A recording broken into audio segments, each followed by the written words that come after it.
give myself away.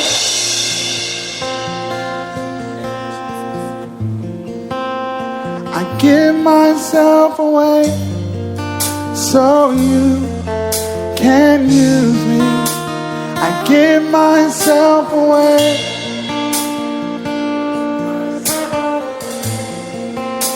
I give myself away so you can. Come on, let him know. I give myself away.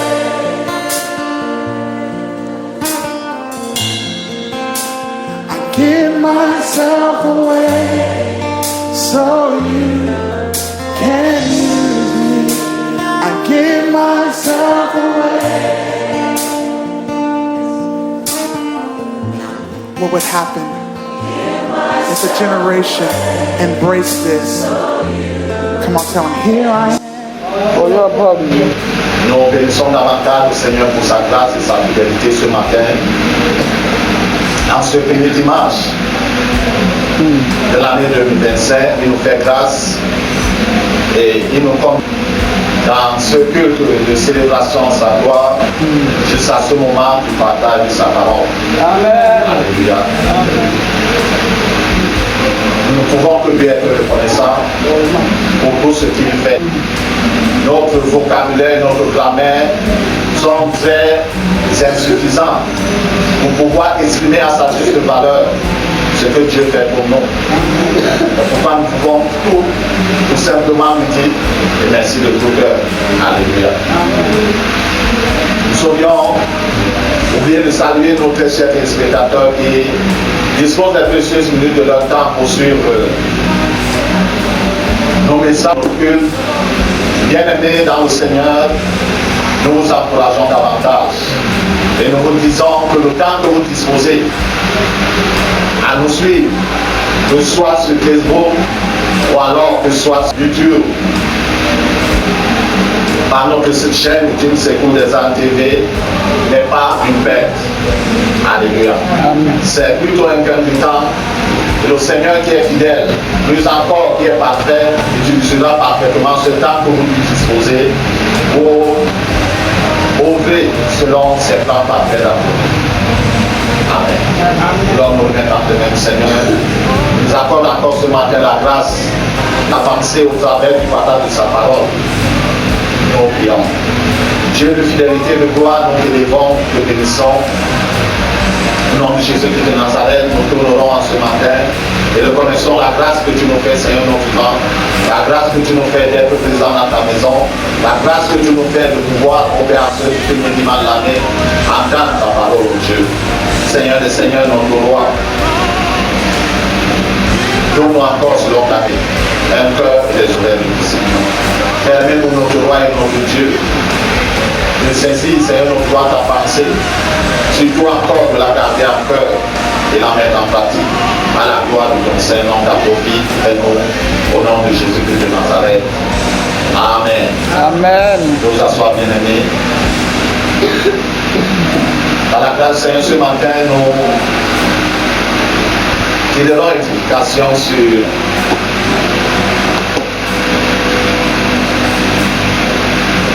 qui est un serviteur.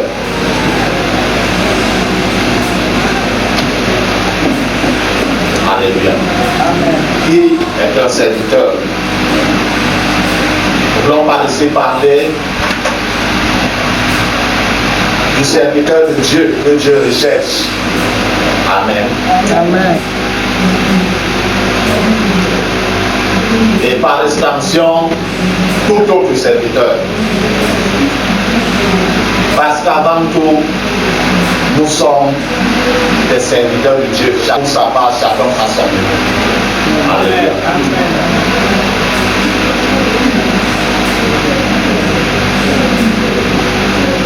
Et le mot serviteur est tiré du grec.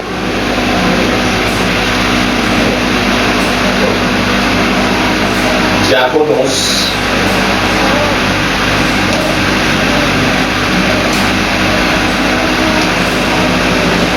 Beaucoup plus quand nous lisons le Nouveau Testament,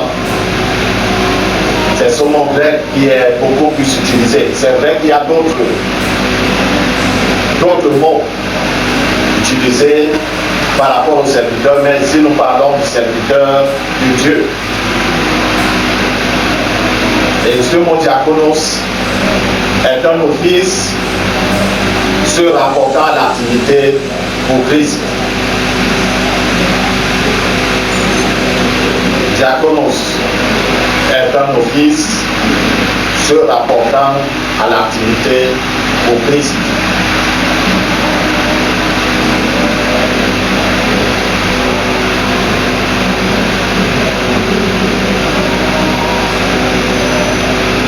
Ainsi, nous noterons 1 Corinthiens chapitre 3, verset 5.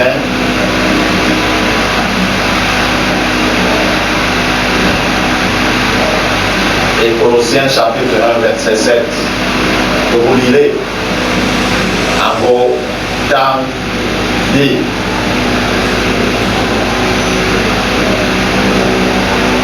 Le serviteur donc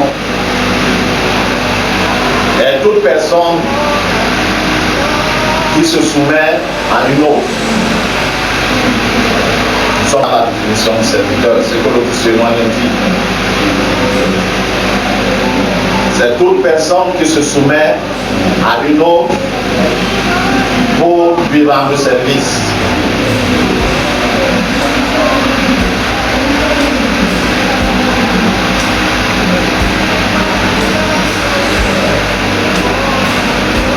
Alléluia.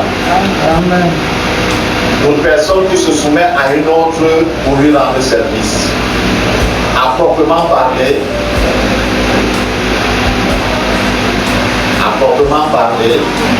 c'est un esclave.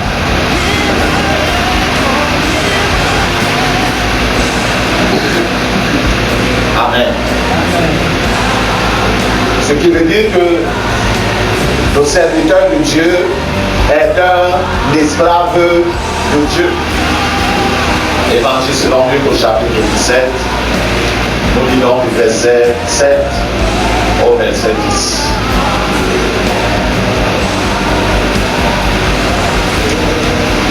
Dans ma version, il est écrit: qui de vous ayant un serviteur qui laboure ou qui paie les troupeaux, lui dira quand il revient des champs, apporte vite, approche vite, et mets-toi à table. Ne lui dira-t-il pas, au contraire, prépare-moi à souper, sers-toi, sers-moi jusqu'à ce que j'ai mangé et bu. Après cela, toi, tu mangeras et boiras. Verset 9. Doit-il de la reconnaissance à ce serviteur parce qu'il a fait ce qui lui était ordonné? Verset 10. Vous de même, quand vous aurez fait tout ce qui vous a été ordonné, dites, nous sommes des serviteurs inutiles. Nous avons fait ce que nous devions faire. Alléluia. Amen. Nous dirons également dans Jean, chapitre 13, verset au verset 17.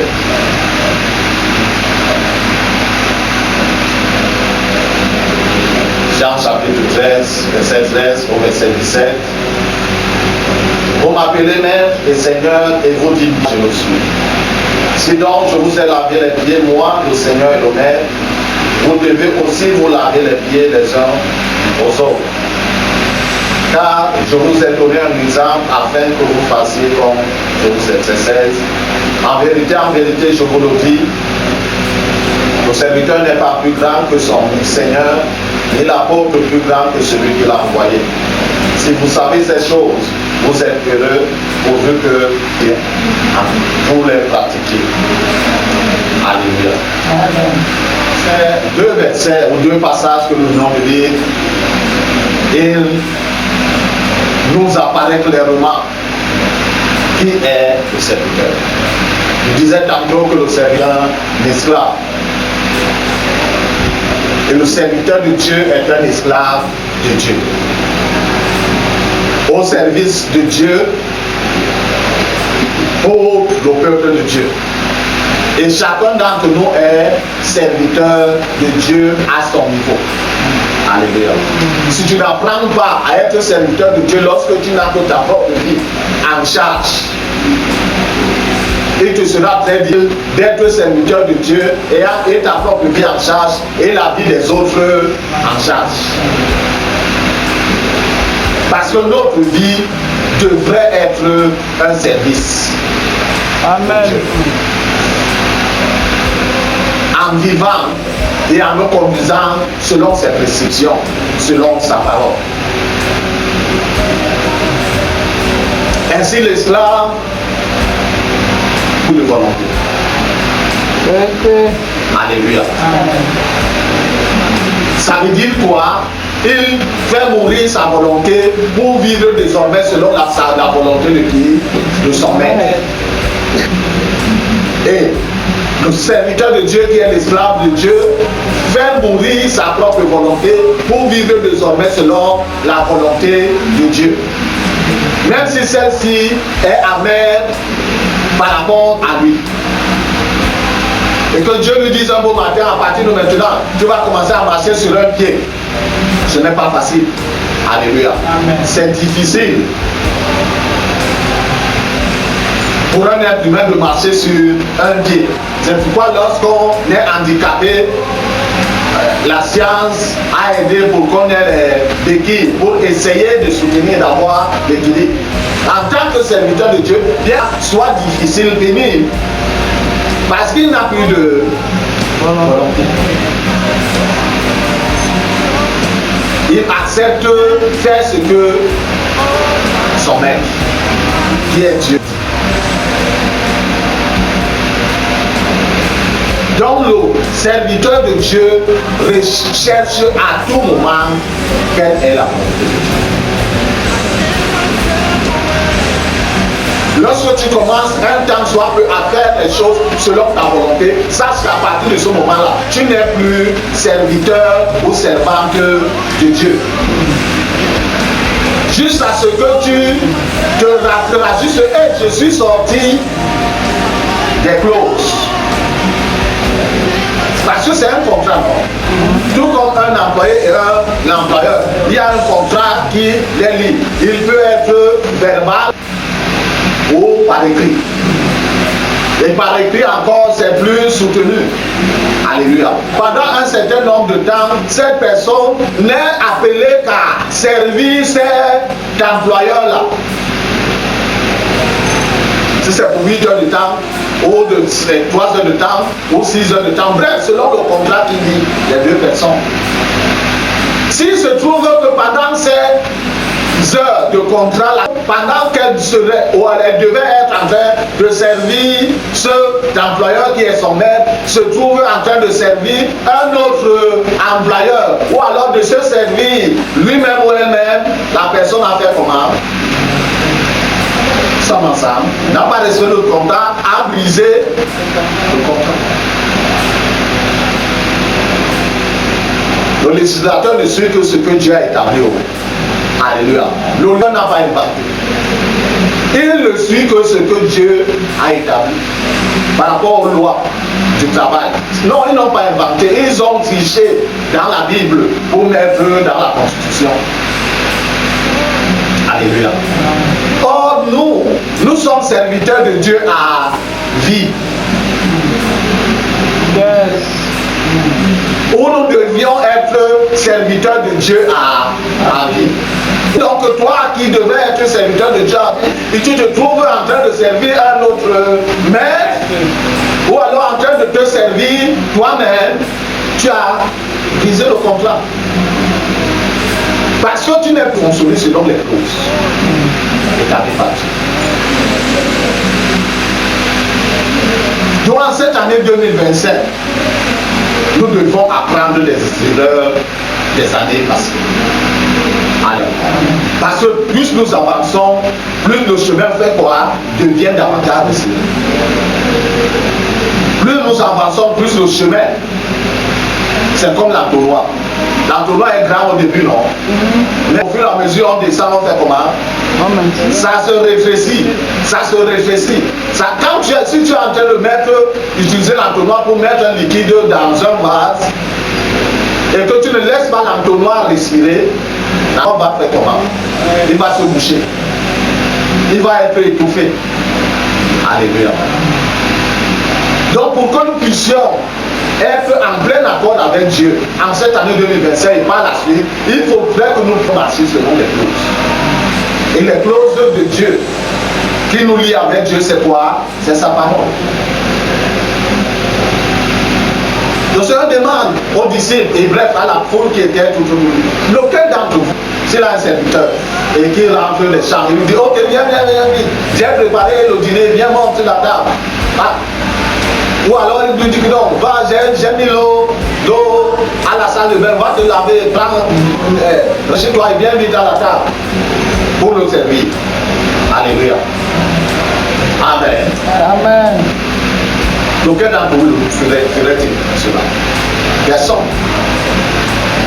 Maintenant, quand le serviteur qui rentre bien que fatigué, on lui demande d'aller à la cuisine et de préparer et d'apporter à manger à son maître et que le maître est fini, il est debout, il attend que le maître finisse de manger.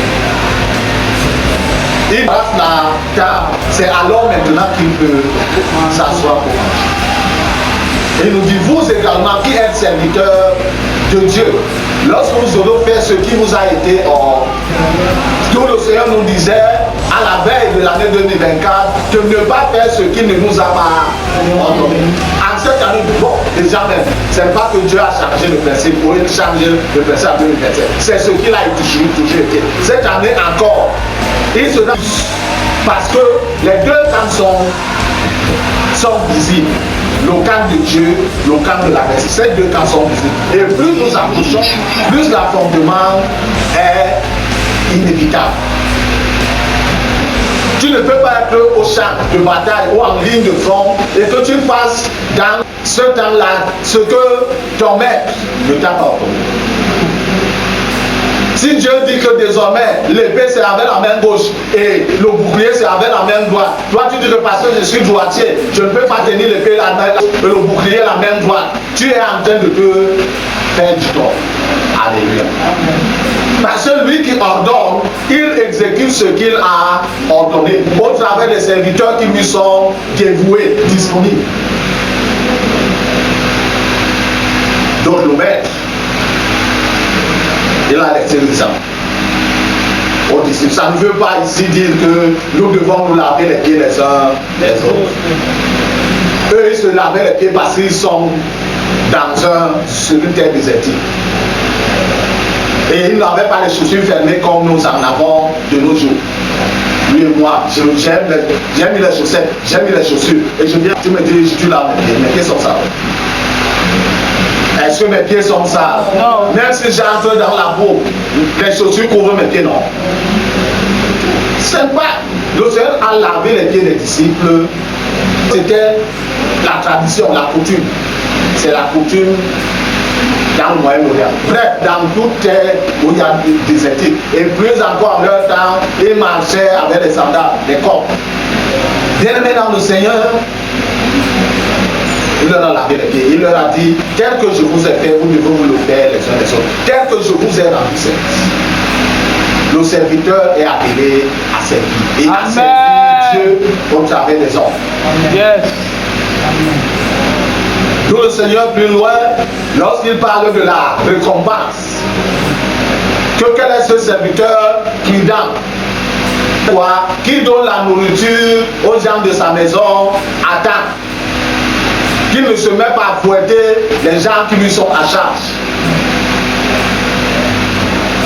et à dilapider les ressources qui étaient données en vivant dans la débauche. À ce moment-là, tu n'es plus serviteur ou servant de Dieu. Un temps soit peu. Pourquoi plus loin, en rentrant encore plus loin, le Seigneur nous dit de ne pas lui permettre de nous permettre de fonctionner dans sa volonté permissive. Parce que la volonté permissive n'est pas loin de ce qui est hors. Tu ne sauras pas quand tu es sorti de la volonté de Dieu. Par contre, lorsque tu es dans la volonté de Dieu, quand déjà tu es en train d'aller, Saint-Esprit en nous fait quoi? Te donne un signal. Te rappelle dans ta conscience que ce que tu es en train de faire là, la marche là, la danse que tu es en train de faire là, ce n'est pas la bouche de Dieu. Alléluia. Nous sommes dans une nouvelle année qui nous porte jusqu'à 12 mois. Nous ne savons pas ce que nous allons rencontrer. Pour faire face à ces choses et pour réussir à cela, il faudrait que nous puissions être dans les rails, dans les clauses. Tout comme quelqu'un qui a assuré sa propriété, que ce soit une voiture, que ce soit une maison ou quoi, l'assurance ne prend en charge la personne que lorsque ce qui lui arrive ou le dégât qui est arrivé est dans les clauses. De la même manière avec Dieu. Il n'interviendra dans nos vies que lorsque nous sommes dans les clauses. Si nous sommes hors des clauses, Dieu va nous regarder sur. Ça va nous faire mal, mais nous allons apprendre les conséquences. Alléluia. Pendant que le temps se fait, nous sommes encore au premier mois, la première semaine. Armons-nous dans nos pensées à marcher dans les clauses, contrat de vie avec Dieu. C'est un contrat de vie et de vie qui mène à l'éternité. Si nous nous préparons bien maintenant, l'éternité nous y serons avec Dieu. Mais si nous ne nous préparons pas selon les clauses de Dieu, l'éternité, même si c'est le plus haut qui vient dire que comme il est là, nous sommes entrés dans le sein d'Abraham parce que nous avons été dans une certaine église réveillée ou quoi que ce soit, alors qu'en vérité, nous avons depuis longtemps bafoué les clauses de Dieu pour commencer à avoir nos clauses. Ou alors, parce qu'il n'y a pas de milieu entre Dieu et le diable, nous avons repris la vie selon les clauses du diable. Il n'y a pas de milieu entre les deux. Alléluia. Si tu es serviteur de Dieu, ta vie est un service pour Dieu. Et plus loin, si tu as des gens que Dieu a mis à ta charge, et ta propre vie et la vie des autres devaient être au service. C'est pourquoi l'apôtre Paul disait que pendant que tu enseignes, veille sur qui? Sur toi-même et sur ton enseignement. Ainsi tu te sauveras toi-même et tu sauveras ceux qui te courent. Alléluia. Pour le Seigneur bénisse sa sainte parole dans nos cœurs. Surtout et surtout que nous pouvons la garder afin de la mettre en pratique. Amen. Gloire éternelle et Dieu Tout-Puissant au nom de Jésus de Nazareth. En ce matin, je lève et glorifie ton Saint-Nom. Merci pour ta parole que tu nous adresses au Seigneur. Merci au Dieu de roi et notre Père pour la grâce que tu nous fais ce matin. Roi de fidélité, Dieu Tout-Puissant, je lève au devant de toi. Ceux-là, Seigneur notre Dieu, suivant ce message vidéo éternel des armées, notre Dieu, par la suite. Seigneur, mêle dans leur cœur la disposition et qui serait la tienne, au Père, par ton esprit. Surtout encore notre roi et notre Dieu. Eux, selon ta grande fidélité, Seigneur, le Seigneur, notre Dieu, à leur faire saisir ta pensée, Seigneur. Surtout, ils mettent en cœur, Seigneur, garde dans leur cœur cette parole éternelle afin de la mettre en pratique à la gloire de ton Seigneur. Que ton Seigneur soit élevé et glorifié, Seigneur, pendant ce temps de couple, étends ta main gracieuse dans chaque aspect de leur vie. Toi qui sais tout, dans la vie de chaque être humain, tout ce que tu n'as pas planifié, tout ce que tu n'as pas fait, déracine, oh Dieu, dessouche, Seigneur, détruis et réduis ensemble depuis la racine, Seigneur, afin d'engager une œuvre nouvelle, une œuvre de reconstruction, une œuvre de réparation, une œuvre de récréation même, si le besoin se fait éternel, selon tes plans parfaits à la gloire de ton sang. Merci oh Dieu, parce que tu ne changes pas. Merci pour ton amour et ta bonté pour les êtres humains. Au nom de Jésus de Nazareth. Amen.